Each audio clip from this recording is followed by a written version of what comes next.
Hello दोस्तों, स्वागत है हमारे नए वीडियो में। आज की वीडियो में हम लोग एक रोमांटिक ड्रामा मूवी को एक्सप्लेन करने वाले हैं। इस मूवी के शुरुआत में हम लोग एक ऐसे आदमी को देखेंगे जो आज तक किसी भी औरत के साथ में नहीं रहा है। जब उसकी शादी एक लड़की से होती है तब उसे ये बात मालूम नहीं थी कि एक लड़की के साथ में कैसे रहा जाता है, इसलिए वो उस लड़की को ऊपर से नीचे देखता है। इसके बाद वो उस लड़की को छूकर उसके बारे में जानने की कोशिश करता है। ये आदमी लड़की के साथ सिर्फ अपनी फिजिकल नीड्स पूरी किया करता है। इसके बाद ये आदमी इस लड़की के साथ में क्या करता है ये हम लोग इस वीडियो में आगे देखेंगे। तो चलिए इस मूवी को शुरू करते हैं। मूवी के स्टार्टिंग में हम लोग मार्टिन को देखते हैं। वो एक शिकारी है जो कि बर्फीली ऊंची पहाड़ों में रहता है। वो इस पहाड़ी में अकेला ही रहता है। इसके घर के आसपास भी कोई इंसान नहीं रहते हैं। मार्टिन के पास काफी सारी भेड़ बकरियां हैं। इन जानवरों का ख्याल रखने के अलावा वो यहाँ पर भेड़ियों का भी शिकार किया करता है और उन भेड़ियों को मारकर उनकी खाल अपने पास रखता है। जब उसके पास बहुत सारी भेड़ियों की खालें हो जाती हैं, तब वो उन खालों को नीचे शहर में जाकर बेचता है। इसी तरह शिकार करते हुए अब मार्टिन के पास बहुत सारी खालें जमा हो चुकी हैं,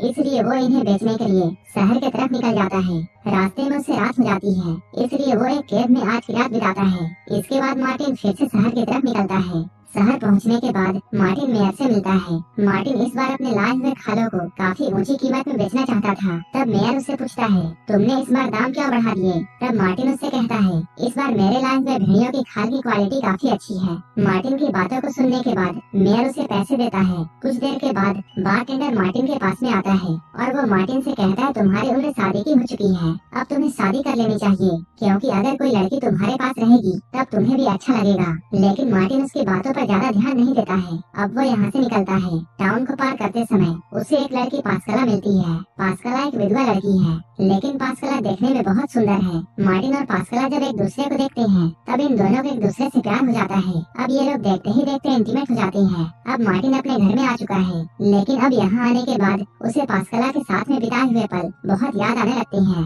जिसकी वजह से मार्टिन ये फैसला करता है कि वो पास्कला से शादी करेगा। अब मार्टिन पास्कला के फादर से जाकर मिलता है। वो उनसे कहता है, मुझे आपकी बेटी से शादी करनी है, जिसके बदले में मैं आपको कुछ पैसों के साथ साथ भेड़ियों की अच्छी क्वालिटी वाली खाल दूंगा। मार्टिन की बातों को सुनकर पास्कला के फादर शादी के लिए मान जाते हैं। इसके बाद पास्कला मार्टिन के साथ में उसके घर में पहाड़ों पर चली जाती है। लेकिन मार्टिन बचपन से अकेला रहा है और उसे ये पता नहीं है कि एक औरत के साथ में कैसे रहते हैं। उसे पास्कला की जरूरतों के बारे में भी कुछ भी पता नहीं है। मार्टिन पास्कला के पास में जाता है और वो उसके साथ इंटीमेट होकर अपनी फिजिकल नीड पूरी करता है और इसके बाद वो अपने काम में फिर से लग जाता है। लेकिन पास्कला मार्टिन की फीलिंग्स को समझती है और वो अब इसके साथ धीरे धीरे कोऑपरेट करने लगी है। लेकिन धीरे धीरे पास्कला की तबीयत बिगड़ने लगती है। यहाँ मार्टिन उसका ख्याल रखने की पूरी कोशिश करता है। एक दिन पास्कला मार्टिन को ये बताती है कि वो प्रेग्नेंट है। मार्टिन उसकी बातों को सुनकर ये समझ जाता है कि उसे पास्कला के साथ में बिताया हुआ इतना समय नहीं हुआ है कि पास्कला इतनी जल्दी प्रेग्नेंट हो जाए। इसका मतलब ये है कि पास्कला शादी से पहले से ही प्रेग्नेंट है। इसका मतलब साफ था, पास्कला और उसके फादर ने मार्टिन से झूठ बोला था। लेकिन इन बातों को जानने के बाद भी मार्टिन कुछ भी नहीं बोलता है और वो अपने होने वाले बच्चे और पास्कला का ख्याल रखने का फैसला करता है। यहाँ पर वो अपने बच्चे के लिए एक झूला तैयार कर रहा था। वहीं अब धीरे धीरे पास्कला की तबीयत बहुत बिगड़ने लगी है। उसकी तबीयत इतनी ज्यादा बिगड़ जाती है कि वो अब बेड पर आ चुकी है और अब पास्कला का डिलीवरी का भी टाइम आ चुका है। लेकिन डिलीवरी के दौरान पास्कला की मौत हो जाती है और उसका बच्चा भी मरा हुआ पैदा होता है। मार्टिन ये जानकर बहुत सैड हो जाता है, क्योंकि बहुत वक्त बाद उसे कोई ऐसा मिला था जिसके साथ उसे रहने में बहुत अच्छा लग रहा था। इसके बाद मार्टिन दोनों की बॉडीज को कब्रिस्तान में लेकर जाता है। वो यहाँ आकर गड्ढा खोद रहा था, लेकिन तभी उसे बहुत गुस्सा आने लगता है और यहाँ पर जो पुराने कब्र में स्टैचूज बने हुए थे वो उन स्टैचूज को तोड़ने लगता है। इसके बाद वो इन दोनों बॉडीज को पैक करके पास्कला के फादर के पास में जाता है और वो उसके पास जाकर ये बोलता है, तुमने मुझे पहले से ही प्रेग्नेंट लड़की दी है और तुम्हारी बेटी बीमार थी, तुमने मुझे ये बात भी नहीं बताई। पास्कला के फादर अपने सारे गुनाहों को बड़े आराम से कबूल करते हैं और वो कहते हैं, मैंने अपनी बेटी की शादी तुमसे इसलिए की थी क्योंकि तुम दोनों साथ में इंटीमेट हुए थे और मुझे ऐसा लगा मेरी बेटी जो पहले से ही प्रेग्नेंट हो चुकी है, अगर उसका बच्चा होगा तब सभी को ऐसा लगेगा जैसे ये बच्चा तुम्हारा है। इससे समाज में मेरी बदनामी होने से बच जाती। पास्कला के फादर की इन बातों को सुनने के बाद मार्टिन बहुत गुस्सा हो जाता है। वो उससे कहता है, तुम चुपचाप मेरे पैसे वापस कर दो। पास्कला के फादर कहते हैं, मुझे 1 महीने का समय दे दो, मैं तुम्हारे सारे पैसे वापस कर दूंगा। अब मार्टिन फिर से अपने घर में आ जाता है। यहाँ पर वो अपने फिर से पुराने कामों में लग जाता है। असल में खेती बाड़ी करके मार्टिन अपने बच्चे और पास्कला को भुलाने की कोशिश कर रहा था। इसी तरह समय गुजारते हुए अब 1 महीना हो चुका है। अब मार्टिन गन लेकर पास्कला के फादर के पास में जाता है। वो यहाँ आकर उनसे पैसे मांगता है, लेकिन पास्कला के फादर के पास में पैसे नहीं थे, जिसकी वजह से मार्टिन को बहुत गुस्सा आता है और वो उस पर गन पॉइंट कर देता है। तभी पास्कला के फादर अपनी छोटी बेटी एडेला को यहाँ लेकर आते हैं और वो मार्टिन से कहते हैं, मेरे पास पैसे नहीं है, अगर तुम चाहो तब मेरी छोटी बेटी एडेला से तुम शादी कर सकते हो। इधर मार्टिन को पास्कला की बहुत याद आ रही थी और अकेलापन उसे खाए जा रहा था, इसलिए वो एडेला के सामने जाकर उसे ऊपर से नीचे पूरा देखता है। वो चेक करता है कहीं ये भी तो बीमार नहीं है। सारी चीजों को देखने के बाद जब एडेला उसे पसंद आ जाती है, तब वो एडेला से शादी करने का फैसला करता है। अगले ही दिन मार्टिन और एडेला की शादी करा दी जाती है, लेकिन वहीं दूसरी ओर एडेला को ऐसा लगता है जैसे मार्टिन की वजह से उसकी बड़ी बहन की जान गई है। उसे ये बात पता नहीं है कि उसकी बड़ी बहन पहले से ही बीमार थी। इधर मार्टिन एडेला को अपने घर ले जाने की तैयारी कर रहा था, तभी एडेला के पास में उसके फादर आकर ये कहते हैं, एडेला तुम मुझे माफ कर दो, क्योंकि मैंने तुमसे बिना पूछे मार्टिन से तुम्हारी शादी कर दी। यहाँ पर वो कुछ जड़ी बूटी एडेला के हाथों में देते हैं और वो कहते हैं, अगर तुम्हें ऐसा लगे कि तुम मार्टिन के साथ में नहीं रह सकती हो, तब तुम इन जड़ी बूटियों को खा जाना। असल में फादर एडेला को जहर दे रहे थे, ताकि अगर फ्यूचर में मार्टिन के साथ में एडेला को अच्छा ना लगे, तब वो जहर खाकर अपनी जान दे सकती है। अब मार्टिन एडेला को लेकर पहाड़ों में जाता है, लेकिन एडेला के लिए ये सफर आसान नहीं था। मार्टिन इस सफर में उसकी बहुत हेल्प करता है। अब ये लोग घर में पहुंच चुके हैं। अब मार्टिन फिर से अपनी पुरानी आदत शुरू करता है। वो एडेला के पास में जाता था और अपनी फिजिकल नीड पूरी करता था। वो एडेला से बिना पूछे उसके साथ इंटीमेट होता था और इंटीमेट होने के बाद वो अपने कामों में लग जाता है। मार्टिन को अभी भी ये बात पता नहीं है कि एक औरत के साथ में कैसे रहते हैं। वहीं दूसरी ओर एडेला को मार्टिन से बहुत नफरत है और उसकी नफरत बढ़ती ही जा रही थी, क्योंकि मार्टिन उससे कोई भी बात नहीं करता है। जबकि एडेला को ऐसा लगता है मार्टिन ही उसकी बहन का हथियारा है, जिसकी वजह से अब धीरे धीरे एडेला उसे अपना दुश्मन समझती है।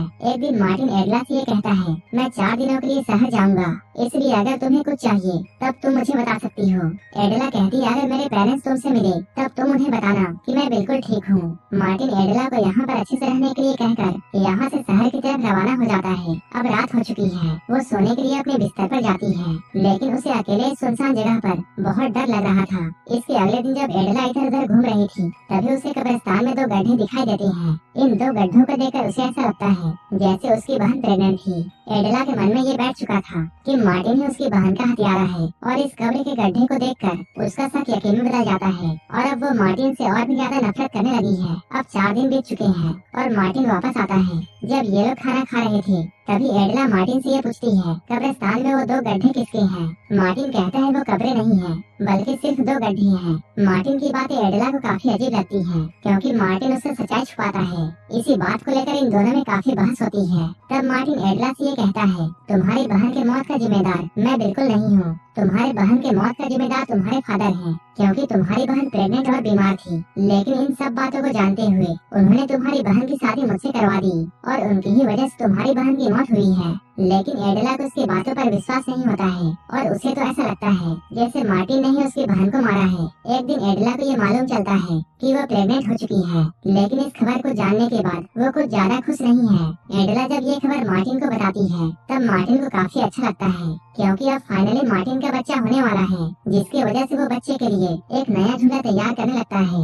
अब वो एडेला का बहुत ख्याल रखता है। अब मार्टिन एडेला से बहुत प्यार करने लगा है, लेकिन इधर एडेला के लिए मार्टिन बस उसकी बहन का हथियारा है, क्योंकि एडेला को ऐसा लगता है जैसे मार्टिन ने उसकी बहन और उसके बच्चे को मारा था, वैसे ही मार्टिन उसे भी मार देगा। लेकिन तभी उसे याद आता है कि उसके फादर ने उसे कुछ जड़ी बूटियाँ दी हैं। इन जड़ी बूटियों को वो धीरे धीरे मार्टिन के खाने में मिलाने लगती है। मार्टिन इस दवा को खाता रहता है और धीरे धीरे उसकी तबीयत खराब हो जाती है।